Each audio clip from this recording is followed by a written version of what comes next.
പിണറായി വിജയൻ അറിയാതെ ടി.പി. ചന്ദ്രശേഖരന്റെ കൊലപാതകം നടക്കില്ലെന്ന് ആവർത്തിച്ച് കെ രമ. അന്നത്തെ പാർട്ടി സെക്രട്ടറി ഇന്നത്തെ മുഖ്യമന്ത്രി പിണറായി വിജയൻ അനുവാദം കൊടുക്കാതെ ആ കൊലപാതകം നടക്കില്ല. അദ്ദേഹം വിചാരിച്ചിരുന്നുവെങ്കിൽ ആ കൊലപാതകം നടക്കില്ലായിരുന്നു. അതുകൊണ്ട് തന്നെ ആ സംഭവത്തിൽ പ്രധാന ആൾ പിണറായി വിജയൻ തന്നെയാണെന്നാണ് ഇപ്പോഴും താൻ വിശ്വസിക്കുന്നതെന്നും കെ രമ ന്യൂസ് 18 Q18 പറഞ്ഞു.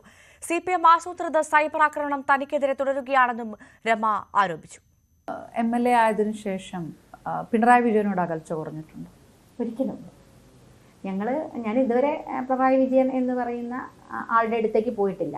കേരളത്തിലെ മുഖ്യമന്ത്രി എന്ന നിലയ്ക്ക് അദ്ദേഹം അവിടെയുണ്ട്. പക്ഷേ അദ്ദേഹത്തിൻ്റെ അടുത്തേക്ക് പോകേണ്ട ഒരു സാഹചര്യം ഉണ്ടല്ല. എന്താണ് എൻ്റെ മനസ്സിൽ പിണറായി വിജയൻ ഉള്ളത് അത് അതേപോലെ ഇപ്പോഴും നിൽക്കും. ഇതിനൊന്നൊരു മാറ്റം. ഒരു പക്ഷേ ഒരു വിദ്വേഷം അല്ലെങ്കിൽ അതെങ്ങനെയാണ് ഡിഫൈൻ ചെയ്യാമെന്ന് പറയാൻ പറ്റുന്നില്ല എനിക്കത്. അതെനിക്കും അങ്ങനെ പറയാൻ കഴിയില്ല. അങ്ങനെ ഒരു വിദ്വേഷമാണോ ഞാൻ ഒരു കാര്യം ഉറപ്പാണ്. ചന്ദ്രശേഖരൻ്റെ എൻ്റെ ജീവിത സഖാവിൻ്റെ ഇല്ലാതാക്കിയതിൽ അന്നത്തെ പാർട്ടി സെക്രട്ടറി ആയിരുന്ന ഇന്നത്തെ മുഖ്യമന്ത്രി അദ്ദേഹത്തിന് അനുവാദമുണ്ട്. അദ്ദേഹം അറിയും.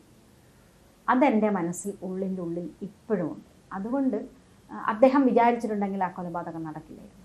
അദ്ദേഹമാണ് അതിനകത്ത് പ്രധാന ആൾ എന്ന് തന്നെ വിശ്വസിക്കുന്ന ഒരാളാണ് ഞാൻ. അതിനെ വിശ്വസിക്കാൻ തക്ക ഒരുപാട് കാരണങ്ങൾ എൻ്റെ അടുത്തുണ്ട്. അതുകൊണ്ട് എൻ്റെ മനസ്സിൽ അദ്ദേഹത്തെ കാണുമ്പോൾ ആ ഒരു ചിന്ത തന്നെയാണ് എപ്പോഴും ഉള്ളത്. അന്നും ഇന്നും എപ്പോഴും. സൈബർ ആക്രമണങ്ങൾ വല്ലാതെ വന്നിരുന്ന ഒരു സമയം ഉണ്ടായിരുന്നു. അതൊക്കെ അവസാനിച്ചു? ഒരിക്കലും ഇല്ല. ഇപ്പോഴും ഉണ്ട്. ഇപ്പോഴും നമ്മളൊരു പോസ്റ്റ് ഇട്ട് കഴിഞ്ഞാൽ അതിന് വളരെ മോശമായിട്ട് കമൻറ്റുകളൊക്കെ ഇപ്പോഴും വന്നുകൊണ്ടേയിരിക്കുന്നു. അത് നോക്കുന്നില്ല, ശ്രദ്ധിക്കുന്നില്ല എന്നുള്ളത് മാത്രം. ഒരു പക്ഷേ ഏറ്റവും കൂടുതൽ ഇതുപോലെ ഒരു സ്ത്രീയെ ആക്രമിച്ചിട്ടുണ്ടോ എന്ന് ചോദിച്ചാൽ സംശയമായിരിക്കും. പലരും നേരിടുന്നുണ്ട്, ഇല്ല എന്നല്ല.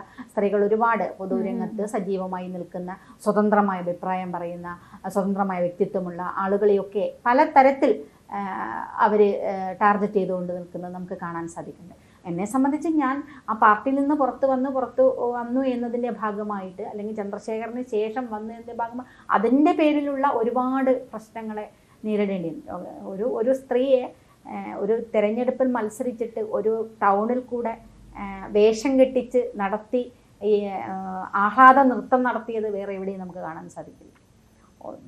ഒരു മാക്സി ഇട്ട് മുലക്കച്ച കെട്ടി മുഖംമൂടി വെച്ച് ഒരു ടൗണ് മുഴുവൻ യാത്ര അല്ലേ എന്തിൻ്റെ കാരണത്തിൽ?